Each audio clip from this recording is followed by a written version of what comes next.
YouTube, it's Samantha Shead. In this video, I will be doing a first impressions of the Wet n Wild Photo Focus Foundation. Now, I know there's already so many videos and reviews on Instagram and Twitter about this foundation right here. It's gotten so many great reviews. I've seen a couple of bad ones from some people. So I guess you could say it's kind of mixed, but mostly positive, because basically what it does, what it's supposed to do, is that it cancels out all flashback from photos. It's supposed to be the perfect foundation and most affordable perfect foundation for photo taking. So let's put that to the test and see what we're working with. So before we start any applying or anything like that, let's go ahead and look at some of the claims. So it says in the back that under 7 light conditions it is perfect. It is perfect with top smartphone models and with and without flash. So that's good. So peeling it up, it tells me the 7 conditions that they tested it under. Clear blue sunlit sky, outdoors PM, indoors PM, electronic flash, fluorescent light, bathroom light, and nightclub light. Okay. Another thing it says on the back is this: goodbye photo flashback, helps eliminate white particle reflection. So that's pretty much it for the back. Of course, they tell you that they're cruelty free. It's a cruelty free brand, so that's a plus as well. And let's see. Kind of liquidy from what I can hear. Let's open it soon. I have the color Buff Bisque, I believe. Yep, 366C Buff Bisque, and that is a light medium neutral. I like how they also have the undertones and what kind of skin type, and not skin type, but skin tone and undertone that they have with this, because I am definitely on the neutral side, but I always find something that's too pink or too yellow. So let's see how this looks on me. So the packaging is a really thick glass, so that's really nice. And opening up, it comes with like a really small spatula. I like it. Now, it has a really strong paint-like scent. So strong chemically type scents bother you, then you might want to steer away from this. Scents don't bother me whatsoever. So this is probably going to work out well from what I see. It is kind of liquidy. It's also kind of thick, so it's not like watery type, but it's also not like a mousse type texture. It's like a really thick liquid, I guess we could say. See what I mean? Alright, so bear with me here because this is the first foundation first impressions I've ever done. That was a lot of F's. Anyway, so I'm just going to do it as close as possible to any other YouTubers I've seen, but of course put my own spin inside of it because I don't want to copy anybody. So what I am going to do is on one side I will be using a brush, and the other side I will be using a sponge. I'm going to be using the Beauty Blender today, and for the brush I'm going to be using my Real Techniques Expert Face Brush. Now, of course, depending on how I'm feeling and what's closer to me on the day that I do another foundation first impressions, not routine, then I probably have a different sponge, different brush. More likely I'll have a Beauty Blender because it's my favorite, but other than that, who knows, we'll just see when the day comes. And of course, you should always start with a clean face. So I already exfoliated and cleansed and all those other things I need to do. Of course, I need to go ahead and pump some hydration into me, and I need to prime. So I'm going to be using my e.l.f. Daily Hydration Moisturizer. You know I can't talk with a darn. And for priming, I'm going to be using my Maybelline Baby Skin. Alright, so since I traditionally use a sponge for my foundation, I think I'm going to start off with that first. So what I'm going to do is I'm going to get some of the foundation and put it on the back of my hand, which is something I also traditionally do. Well, actually, usually if it's like a spatula type, I go ahead and apply it to my face. But for the sake of sanitation and I guess a fair test, we're going to do it on the back of my hand, apply it onto my face, and then we will continue from there. Alright, I think I have quite a bit. Now let's see what this bad boy can do. So it blends out pretty well with the sponge, from what I'm seeing. Coverage doesn't seem bad. Oh yeah, it blends out very, very well. And it looks to me like the color might be just a little bit too warm, I guess. I'm a lot more cooler than I thought. I don't know what the heck I am. So far I am liking what I'm seeing. And oddly enough, in the camera it looks a lot more yellow from what I'm seeing. I don't know if it's going to be different for y'all. But it looks a lot more yellow, and in person it looks a little bit more pink. But anyway, so I say that the coverage is about medium. And that's pretty much it, just medium. because I do have some acne scarring going on over here, and it did not cover them all the way. It covered some. It just did not cover all of them. I can still see some redness peeking through, so that lets you know that it's not full. But since it did cover some of them, it's not light either. It covered all like my tiny bumps, and my tiny imperfections are gone. So yeah, that says something there. The blendability is really good. Very good. And so far, this is just with the sponge. We still have to test it out with the brush. I think I'm done with the sponge. It's blended out. And it does transfer, so you will have to set it. Or maybe it is self-setting, but it'll take a while. I guess we'll see in a bit. Alright, let's roll.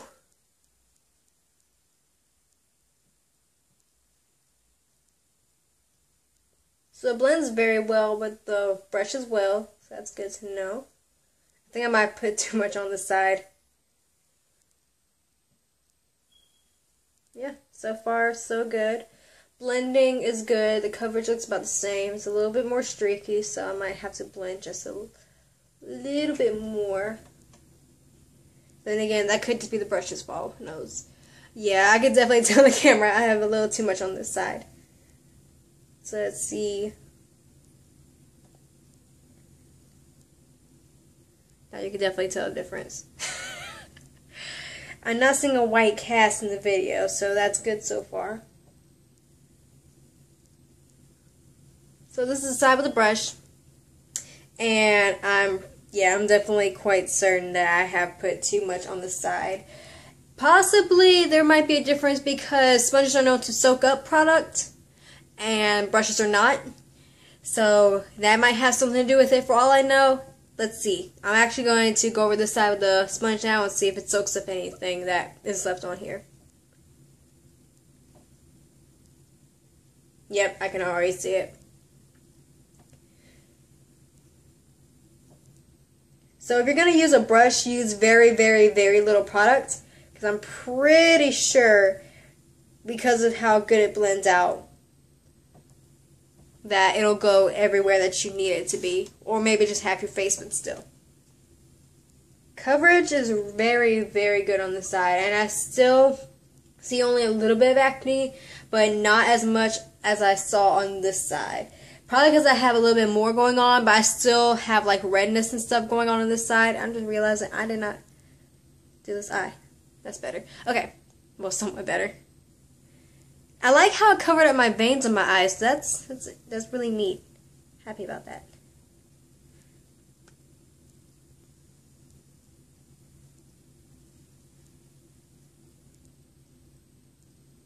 So I definitely see that some of my acne has vanished even more. I'm using a little bit of cakiness, so definitely use very, very, very thin layers at a time, because like I said, it's not very liquidy, but it's also not very thick. It's like really in between.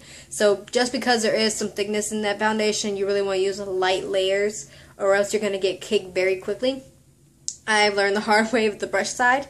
The sponge side looks very well, but of course, again, the sponge is known for soaking up excess products, so of course it's going to help you in the long run. Now this is definitely not a bad foundation. I actually really like how it looks. It kind of has like a satin feel to it. Like I see a little bit of glow on my face, but it kind of looks mattifying from a distance, so that's pretty cool, I guess. Of course, I'd still add highlighter because I just love highlighter.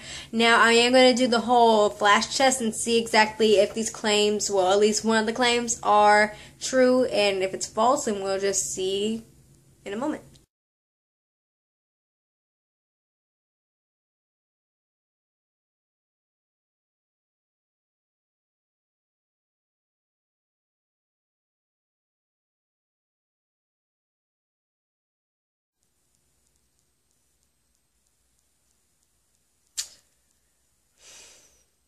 So here's what I have to say about that. Okay, so to start off, I honestly thought it was probably me. So what I did is I took photos in several different lightings, several different dark, my room dark, outside dark, in the bathroom dark, in the bathroom light on, in my room light on, in the kitchen outside again. I just want to make sure that this was me and not the foundation. I really wanted to believe in this foundation. I still love the way it looks in light, and I love the way the feel of it. It looks pretty good.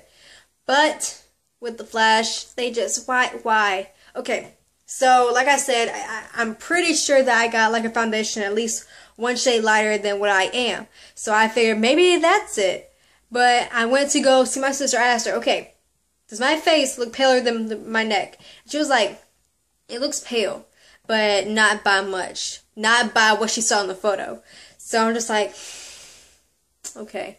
Because I can see it myself in the bathroom mirror, in my mirror, in this camera. It's not too bad. It's actually pretty close to my skin tone. I'm pretty sure it's going to be actually there as soon as it oxidizes. I guarantee that's what it's going to do. But other than that, it's not the foundation. Well, shade-wise, it's flashback. It was complete flashback. Because I know for a fact I did not buy a pale white foundation. Of course, I'm not going to. That's nowhere near my skin tone. So, yeah. I'm very, very disappointed. As a matter of fact, I'm going to go ahead and finish the rest of my makeup, and then I'll conclude the rest of my review there. Okay, so now I'm all made up, and I can officially tell you exactly why I gave this a 4 out of 10. So, basically, it is a really good foundation. It really is. I love the wear. I love the blendability. I love the coverage. It's medium buildable. And it's all over a really good foundation. It feels great. It is self-setting. It takes a little bit to self-set. I haven't put a powder on yet, but it's not transferring, so that's good. And it does oxidize, so I am happy that I got a shade lighter than my skin tone because it did oxidize to the right shade, and I'm happy. I was lucky that I got this one. Also, it's all over. It's a really good foundation. I am very happy, especially with the cost of it. Very happy. Now, on the other hand, the reason why it is at a 4 is because it did not go with the claims that it has said in the front and the back and pretty much in the title.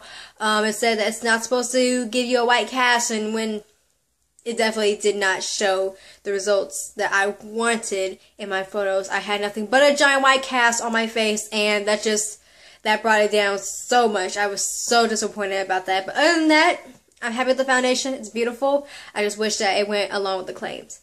So that's pretty much the rest of this video, guys. Thank you so much for watching. If you liked the video, please give it a big old thumbs up. If you haven't subscribed yet, please subscribe. Also, feel free to leave a comment or question down below. I will answer back and comment back as soon as I possibly can. Also, feel free to check out my website for more content. And as always, guys, thank you so much for watching. I love you. Mwah! Bye.